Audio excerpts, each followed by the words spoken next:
হচ্ছে যে মোদিজিকে হয়তো সরে যেতে হতে পারে। সেই সময়ে রহস্যজনকভাবে খুন হয়ে যান, ঠিকই ধরেছেন, গুজরাটের তদানীন্তন স্বরাষ্ট্রমন্ত্রী হরেন পান্ডিয়া। বিষয় এই রহস্য মৃত্যুর ফাইল নিয়ে দেশে তো অনেক সিনেমা হয়, কাশ্মীর ফাইলস হয়, কেরালা ফাইলস হয়, বেঙ্গল ফাইলস হয়। আমি জানি না বিবেক অগ্নিহোত্রী একটা বিজেপি ফাইলস করবার হিম্মত দেখাবেন কিনা। আমরা একটা অন্য গল্প শুনি, বরং প্রতিদিন তো শুধু একরকমের রাজনীতির গল্প শুনি। আজকে একটা সাসপেন্স বলুন, ক্রাইম বলুন, থ্রিলার বলুন বা ডিটেকটিভ গল্প বলুন, সেই রকমের একটা গল্প শুনি, একটা ক্রোনোলজি বুঝি। কে জানে আগামী দিন এই গল্প নিয়ে কোনো সিনেমা হবে কিনা। তার আগে আজকে একজন বিশিষ্ট মানুষ চলে গিয়েছেন। দেশের একাধিক রাজ্যের রাজ্যপাল ছিলেন, কখনো বিহারের দায়িত্বে ছিলেন, কখনো উড়িষ্যার দায়িত্বে ছিলেন, গোয়া, মিজোরাম, এবং সবচেয়ে বেশি বিতর্কিত যেই সময়টায়, সেই সময়ে তিনি দায়িত্বে ছিলেন, ঠিক ধরেছেন, জম্মু ও কাশ্মীরের। তার নাম সত্যপাল মালিক। আজকে চলে গিয়েছেন, প্রয়াত হয়েছেন, তাকে আমি অন্তিম প্রণাম জানাই। কিন্তু কেন সত্যপাল মালিকের প্রসঙ্গ আজকে আসলো? সত্যপাল মালিক হচ্ছেন সেই ব্যক্তি যিনি প্রথম হুইসেল ব্লোয়ারে কাজটা করেছিলেন পুলওয়ামায় জঙ্গি আক্রমণের পরে। প্রথম দেশের মানুষ জানলো যে তিনি বিজেপির একদম পছন্দের ব্যক্তি। নরেন্দ্র মোদী তাকে রাজ্যের রাজ্যপাল করে পাঠাতেন বিভিন্ন জায়গায়, এবং বিজেপি সুরেই তিনি সুর মেলাতেন।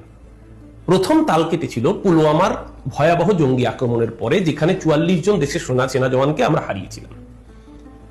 ইন্টেলিজেন্সের কাছে রিপোর্ট ছিল, অজিত দোভাল নাকি জানতেন, এটা তার অভিযোগ ছিল, যে ওই রাস্তা দিয়ে টেরার অ্যাটাক হতে পারে। 2019-এর লোকসভা নির্বাচনের আগে টেরার অ্যাটাকের ইন্টেলিজেন্স রিপোর্ট থাকা সত্ত্বেও কেন ওই রাস্তায় প্রাণের ঝুঁকি নিয়ে গাড়ি করে দেশের সেনা জওয়ানদের পুলওয়ামায় পাঠানো হচ্ছিল?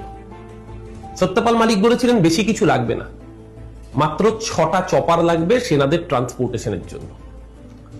এই প্রশ্ন তিনি সরাসরি দেশের স্বরাষ্ট্র দপ্তরের সর্বোচ্চ জায়গায় ব্যক্ত করেছিলেন, তার উদ্বেগ সহ, যে যেখানে ইন্টেলিজেন্সের রিপোর্ট রয়েছে সেখানে এই ঝুঁকি নেওয়া হচ্ছে কেন। কোট আনকোট তিনি অভিযোগ করেছিলেন নরেন্দ্র মোদী এবং অজিত দোভাল, ন্যাশনাল সিকিউরিটির যিনি মাথা, তাদের পক্ষ থেকে তাকে হুমকি দিয়ে বলা হয়েছিল তুম অভি চুপ রাহো। সেই ইন্টারভিউ আমরা সোশ্যাল মিডিয়ায় সকলে দেখে নিয়েছি, কার্যত ভাইরাল হয়েছিল তার সেই ইন্টারভিউটা। পরবর্তীকালে আরো প্রচুর বোমা ফাটিয়েছিলেন তিনি, এবং তিনি এও একাধিক সময় ব্যক্ত করেছেন যে তার প্রাণ সংশয় পর্যন্ত হতে পারে। হঠাৎ করে আজকে সত্যপাল মালিক চলে যাওয়ায় কিছু প্রশ্ন তো ওঠে বই কি। কারণ একের পর এক এইরকম সত্যপাল মালিকের মতো রহস্যজনক মৃত্যু, এই প্রশ্নগুলোকে, এই ক্রোনোলজিক্যাল সিরিজটাকে যদি ভাবি, একটা সত্যের মুখোমুখি দাঁড় করায়।